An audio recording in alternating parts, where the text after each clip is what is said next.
ইসলামে রাজনীতি জায়েজ আছে কিনা? হ্যাঁ, ইসলামে রাজনীতি জায়েজ আছে, তবে সেটা ইসলামিক নীতি আদর্শ অনুযায়ী হতে হবে।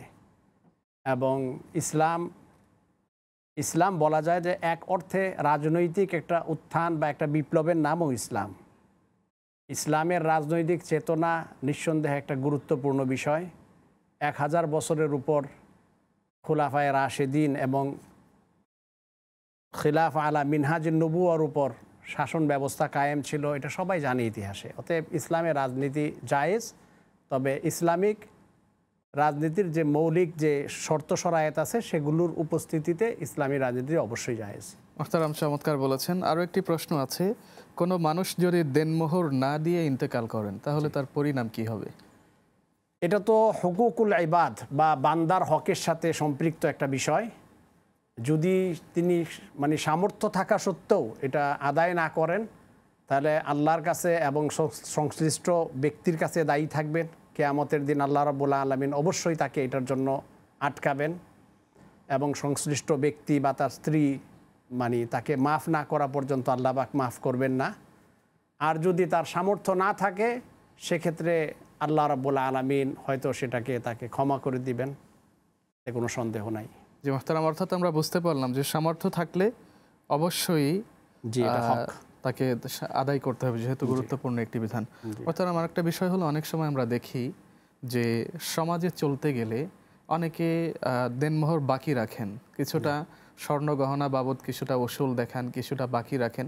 এই বাকি রাখার যে রেওয়াজ, এটা ইসলাম সমর্থন করে কিনা? না, ইসলামী তাহজিব তামাদ্দুনে বা ইসলামের যে পারিবারিক ঐতিহ্য, তাতে এই ধরনের বাকি রাখার বিষয়টা সম্পর্কে হাদিস শরীফে নিন্দাবাদ করা হয়েছে।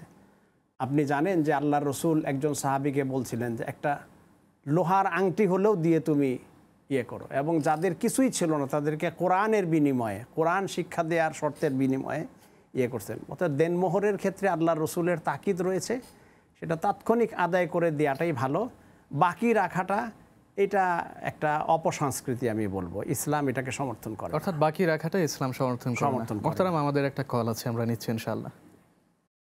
আসসালামু আলাইকুম ওয়া রাহমাতুল্লাহ। ওয়ালাইকুম আসসালাম। আসসালামু আলাইকুম। জি, কে বলছেন, কোথা থেকে বলছেন? জি, আমি বলছি, আপনার হলো ওই আমার একটা প্রশ্ন ছিল যে আমি সরকারি চাকরি করি, তো হলো আমার জিপিএফ ফান্ডে হলো কিছু টাকা আছে।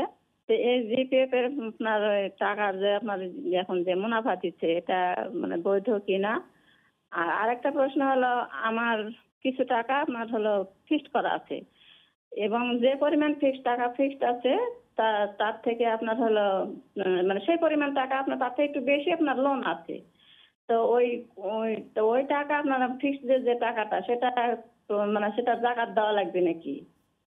জি, সাথেই থাকুন, চমৎকার প্রশ্ন, আমরা জানাবো ইনশাআল্লাহ। মোহতারাম, আমি শেষ প্রশ্নটা থেকেই শুরু করি যে হ্যাঁ, আপনার সেটা যদি নিসাব পরিমাণ হয় বা আপনার অন্যান্য সম্পদের সাথে ওই টাকাটা এক করলে যদি নিসাব পরিমাণ হয় তাহলে ওই টাকাটারও যাকাত দিতে হবে অবশ্যই।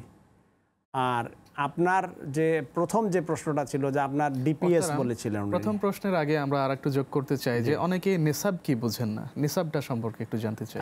নিসাবটা হলো যে যাকাতের একটা পরিমাণ আছে, যেটা আমরা বলি যে 7.5 ভরি স্বর্ণ বা 52.5 তোলা রূপার সমপরিমাণ যে টাকা বা সেই মূল্যমানের কোনো সম্পদ যদি কারো থাকে আর সেটা যদি বছর অতিক্রম করে, নিসাবটা হলো যাকাতের পরিমাণ, যে পরিমাণ সম্পদ হইলে একজন মানুষ যাকাত দিবেন, যাকাত আদায় করতে হয়, হ্যাঁ, ওইটাকে নিসাব বলে।